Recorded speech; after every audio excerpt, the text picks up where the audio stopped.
साथियों नमस्कार, कैसे हैं आप सब लोग? मजामा केम छो कसा आहेस? आज एक महत्वपूर्ण जजमेंट पे हम डिस्कस करेंगे। जजमेंट है ऑनरेबल कर्नाटक हाई कोर्ट का, जिसका डेट है 26/2/2026। जजमेंट है एंटी करप्शन कानून के बारे में। इस केस में अक्यूज पर लगे चार्जेस धारा 7 पीसी एक्ट के। उसने जो है ट्रायल फेस किया and ultimately he was acquitted. मामले में स्टेट ने जो है अपील पेश किया और अपील को जो है डिसमिस कर दिया ऑनरेबल हाई कोर्ट ने। मैंने इस फैसले को पूरा पढ़ा और इस फैसले के बेसिस पे मैंने ड्रॉ किए हैं दो ट्रेड्स। ट्रेड्स मीन्स चलन। जब भी बात करेगा प्रोसिक्यूशन तो वो अपनी बात कहेगा, और जब भी बात कहेगा डिफेंस तो वो अपनी बात कहेगा। तो जब भी इस तरह के सिनेरियोज हैं तो हमें क्या क्या बात जो है ध्यान में रखनी है, ताकि हम नेगेटिव पार्ट को जो है हटा सकें और पॉजिटिव पार्ट के जरिए जो डिफेंस है उसको रख करके केस में एक्विटल को जो है सिक्योर कर सके। देखो अल्टीमेटली हमें केस को जीतना है, क्लियर है, केस लड़ना नहीं है। तो सबसे पहले हमें समझना है कंसेंट प्रोसिक्यूशन की साइकोलॉजी को, कंसेंट प्रोसिक्यूशन के नेगेटिव ट्रेड्स को। क्या अटक रहेगा प्रोसिक्यूशन का कि साहब हमारे केस में हमने अक्यूज को पकड़ा है रंगे हाथ, या अक्यूज ने जो है डिमांड किया, किसी अन्य व्यक्ति विशेष ने जो है एक्सेप्ट किया, या सिर्फ जो है केस है डिमांड की हद तक। तो कुल मिलाकर के डिमांड जो है मस्ट है। डिमांड को लेकर के जो रिपोर्ट है वो मस्ट है, जो वेरिफिकेशन प्रोसीडिंग्स है वो मस्ट है, जो ट्रांसक्रिप्शन है इंसेप्शन पे वो मस्ट है। अगर डिमांड साबित नहीं है, सिर्फ रिकवरी है, सिर्फ एक्सेप्टेंस है, तो प्रोसिक्यूशन अपना केस जो है प्रूव नहीं कर पाएगा। सबसे पहले ये डिमांड प्रूव करते हैं, उसके बाद जो बाकी एलिमेंट्स हैं उसको जो है साबित करते हैं। क्लियर हो गया अपने को? और अगर बात धारा 7 और धारा 11 पीसीएट के अपराध की है तो वही प्रिजम्पशन है। अगर अन्य अपराध है तो वहां पर प्रिजम्पशन नहीं है। इस बात को जो है सदैव ध्यान रखना। और इसके अलावा सिर्फ केस जो है डिमांड की हद तक है, means there is no acceptance और रिकवरी, तो वहां पर 17A पीसीएट का अप्रूवल जो है मस्ट है। अगर अप्रूवल नहीं लिया गया तो वहां पर हम बेनिफिट जो है ले सकते हैं। दूसरा क्या रहेगा ट्रेड प्रोसिक्यूशन का कि साहब एक्सेप्टेंस भी यहां पर प्रूव है। एक्सेप्टेंस से कैसे प्रूव करते हैं? From the phenolphthalein test. इस बात को जो है ध्यान रखिएगा। पर बड़े आश्चर्य की बात है कि ये टेस्ट अभी तक रिकॉग्नाइज नहीं है, पर उसके बावजूद भी इस टेस्ट को लाया जा रहा है अमल में, और लगातार जो है अपराधियों को ट्रैप किया जा रहा है। ये बहुत बड़ा क्वेश्चन मार्क है। जो मेथड रिकॉग्नाइज नहीं है उसे कैसे जो है अपनाया जा रहा है। इसलिए हमेशा मैं कहता हूं आप इनसे पूछिए, इवन इन आरटीआई, कि जो मेथड्स आप काम में लेते हो इसका बेसिस क्या है। अगर वो बेसिस रिकॉग्नाइज नहीं है तो उसे किसी भी रूप में काम में नहीं लिया जा सकता। क्लियर बात है? तो इसलिए हमें हर एक बिंदु पर अटैक करना है, और अगर हम अटैक नहीं कर रहे हैं, अगर हमारे कंसेंट केस के लड़ने के पैटर्न में कोई जिज्ञासा नहीं है, हमारी कोई क्वेरीज नहीं है, even from our own council, तो हम सक्सीड भी नहीं हो पाएंगे। देखिए ओल्ड पैटर्न से बाहर निकलना पड़ेगा। अभी ओल्ड पैटर्न क्या है कि वकील साहब एंगेज कर लिए, उनको फाइल देकर आ गए। देखिए वकील के भरोसे केस को लड़ सकते हो, जीतना है तो खुद मेहनत करनी पड़ेगी। क्लियर?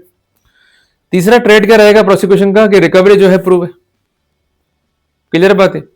चौथी बात इनका क्या रहेगा एम्फेसाइज, सब वॉइस रिकॉर्डिंग जो है फाइल पर है, और हमने वॉइस रिकॉर्डिंग को जो है पेश किया as per the protocol of section 65B of the evidence act, या धारा 63BS से। इसके अलावा इनका जोर क्या होगा? ट्रांसक्रिप्शन पे। इनका जोर क्या होगा? FSL पे। इनका जोर क्या होगा? सैंक्शन पे। और इनका जोर क्या होगा? जो एविडेंस फाइल पर है उसके ऊपर। क्लियर है?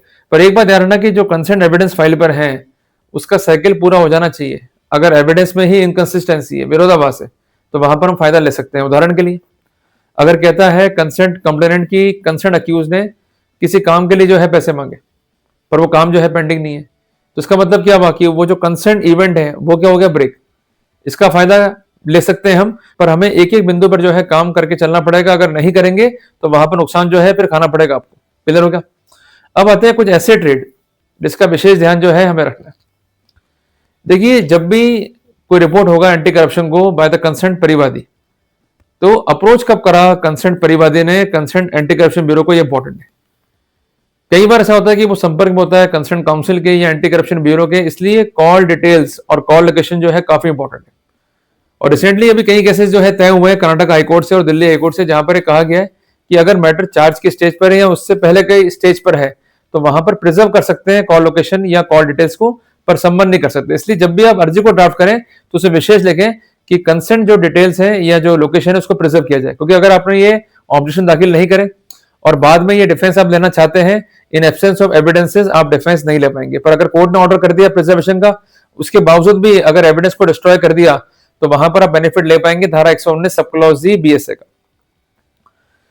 इसके अलावा कई बार ये होता है केस के साथ कंसेंट जो अक्यूज है वो कर रहा है नेगोशिएट, पर इस तरह की अलामत नहीं है ट्रांसक्रिप्शन में we could have the benefit. अगर कंसेंट जो कार्य है परिवादी का वो पेंडिंग नहीं है, we could have the benefit. Apart from that जो टेस्टिमोनीज है रिकॉर्ड पे, अगर उसमें इंप्रूवमेंट्स है या टेस्टिमोनी में है विरोधाभास या स्थिति है लेक ऑफ कॉर्पोरेशन की, we could have the benefit. कोई भी इलेक्ट्रॉनिक एविडेंस है अगर वो प्रोड्यूस हुई है तो वहां पर अक्षरशः पालना सुनिश्चित करनी पड़ेगी धारा 65 बी एविडेंस हेड की या धारा 63 बीएसए की। अगर ऐसा नहीं है we could have the benefit. इसके अलावा इन्वेस्टिगेशन के टाइम पर फैक्ट्स को जो है कलेक्ट नहीं किया गया प्रॉपर्ली, इसलिए हमेशा मैं कहता हूं आपको ज्ञापन जरूर दिया करो। आप लोग ज्ञापन देते नहीं हो।